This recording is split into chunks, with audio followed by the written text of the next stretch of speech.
they will simply tell you one of two things: do as you were taught, or they will say, do what you can with what you have available. One of those two things. So every teacher teaches differently. There are some that will teach different techniques, or every teacher teaches different techniques. So ultimately, the most important thing is making sure that you have a tapered haircut. All right. So she's taking the bulk down. This is just the technique that she's using so that she can start her tapered look in the back, doing clipper over comb. I'm joined here by Danielle, actually. So say hello to the fans or the people. Hi everyone. So basically, like he said, I'm just pretty much prepping the mannequin to get it ready for the tapered haircut using the clippers. So don't worry about it not blending and looking as choppy as it is, because that's not really important. That's not the haircut. When I lift the hair up with my comb, I'm kind of holding the hair out at a 90-degree angle. Don't hold your comb flat down on the head, or else you will have too much hair removal and possibly taking a lot off, and you can't get the hair to be cut and shaped in a graduated look, because even though it's not really tested on the look of the haircut, it's really your performance. You still want something to look decent. Yeah. Right? Yeah, that's a good way of putting it. So ultimately, they're looking at if you're performing this haircut safely, because safety and sanitation are the most important things in your test. And as I mentioned before, there's different techniques. There's hundreds of ways to be able to cut somebody's hair. So ultimately, the proctors, they see all kinds of different techniques of how to do a tapered haircut. The most important thing is when they go through their checklist, is it tapered from light to dark? Yes or no, on the sides and on the back. So that's the most important thing. So now, what I actually like about this cut that she does is that Danielle is primarily a hairstylist, but she does have experience cutting hair.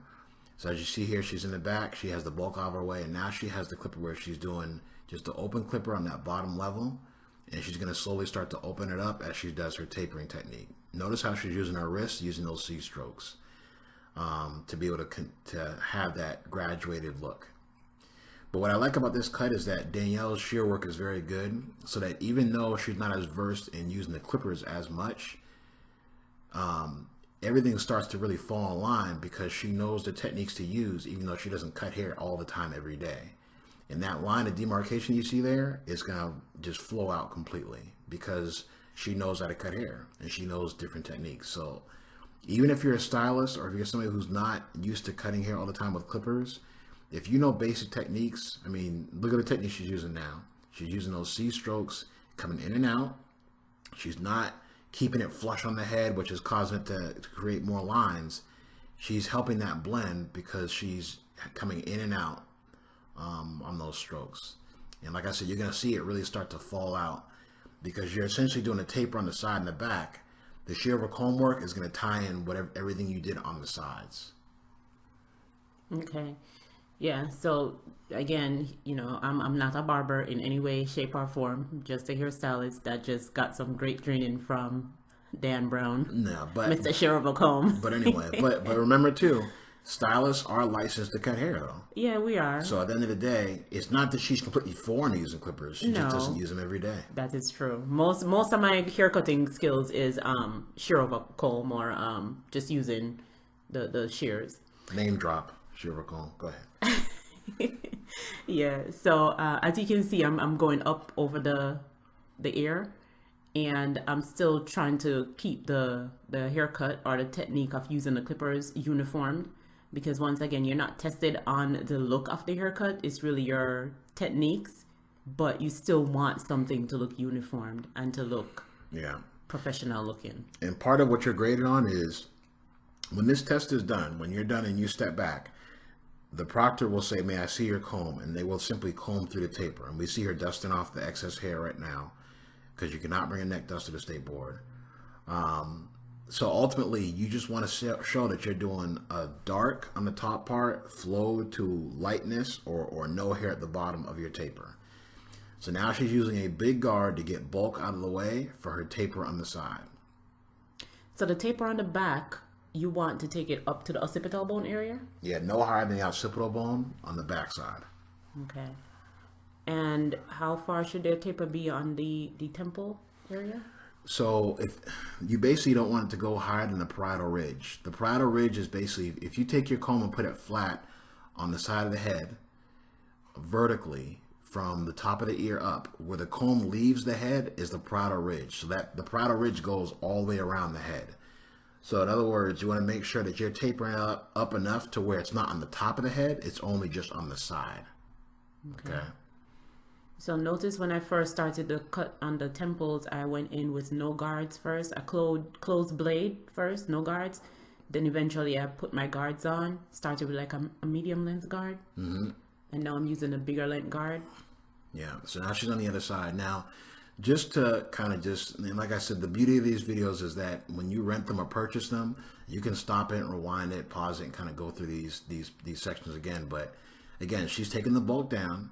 She starts with that clipper closed in the bottom level, right? Same C strokes. She's just getting the hair over the ears to kind of keep it nice and neat. Then you're going to see her put a guard on. See, now she's put that bigger guard on. We're using wall guards. And I believe this is the number 2 guard. And you can start with even bigger guards than that if you want, to just get that bulk out of the way. You see how aggressive she is going up? Because she's taking that bulk out. And then she's going to work her way down after that blend. So right now she's putting water in her water bottle because she's going to start to spray it on the top, because she's going to start working on her top level. So again, the sides, and you can always go back and tweak the sides, but she's just getting that bulk out of the way and starting that blend. And she, as you see here, the sides and the back are basically done. She's going to the top now, and she's making sure that she dampens the top, and now she's starting her sectioning to be able to cut the top to tie the top down into the sides. So I'm starting from the back of the head and using sections. Sections will always create a more uniform look and also help you to have control over the hair. So start with section in the hair, and section, when you take that piece out right there, make sure when you pull the hair out, the hair that you're going to cut will be a little bit longer than the bottom part. You're going to blend your haircut. Right now we're going to be blending the haircut into your clipper cut. So when you pull the hair out, make sure your blends in with the shortest piece. Notice right here, the shortest piece right there, blending it into the shortest piece, and that way you will get a more uniformed haircut throughout the rest of the throughout the rest of the haircut using the shears. All right.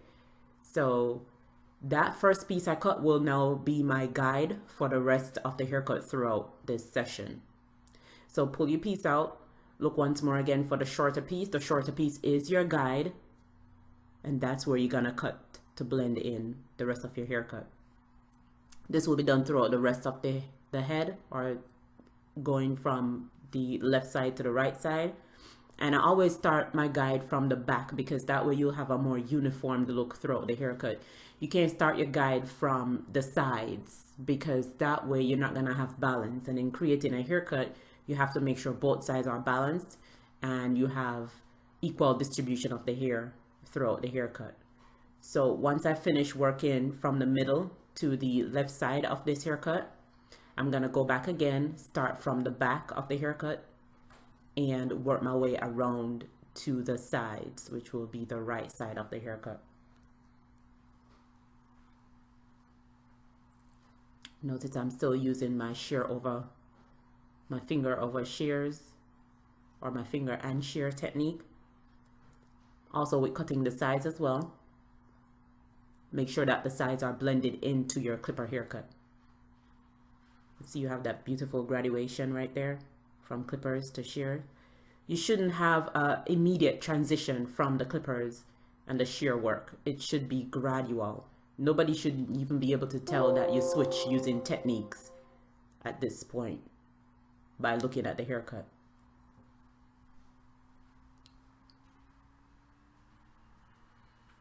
Okay, so now we're still working with the shears and the comb. Notice I'm blending my haircut into the clipper cut once again. Sorry for the sound effects, but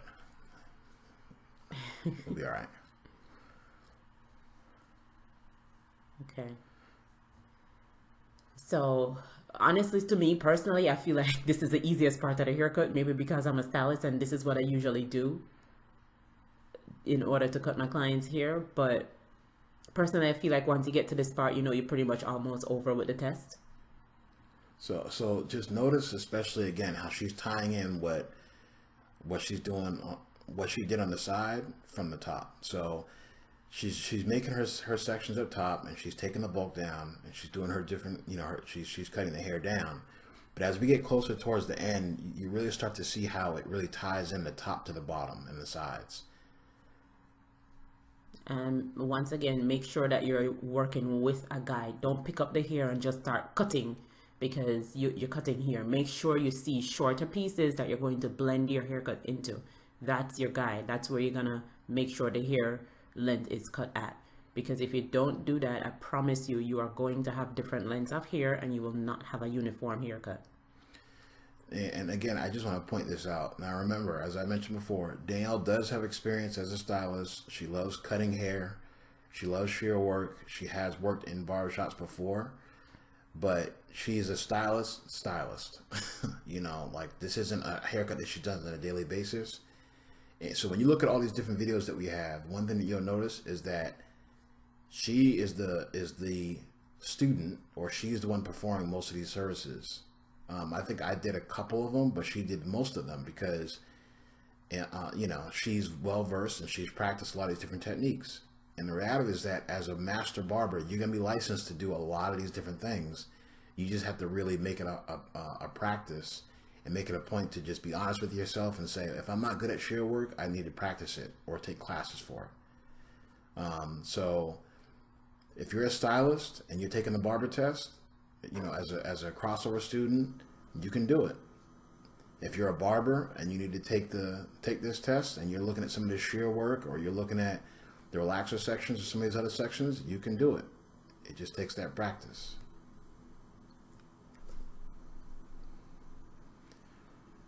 So as we continue to see these, be a little technical difficulty for a second on that slide, but as you continue to see this haircut, again, the section, she's taking her sections from up top, she's cutting it so that she's able to match it to the bottom.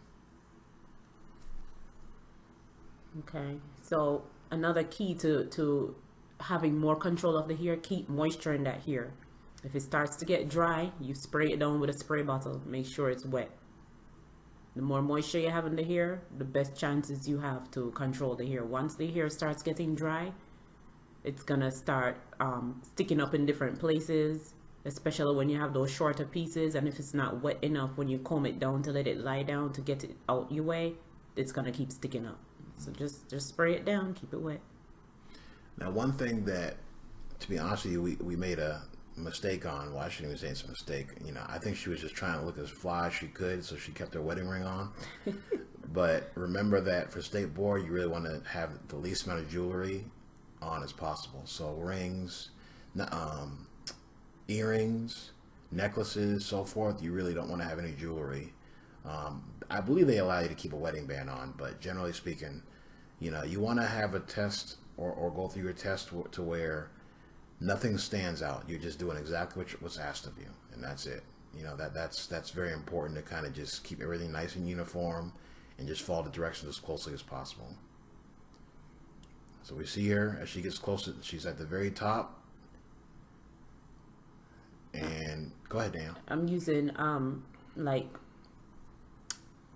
vertical sectionings on top of the head, and I am holding here up at 90 degrees to get that top part blended into the sides and still keep length on top of it.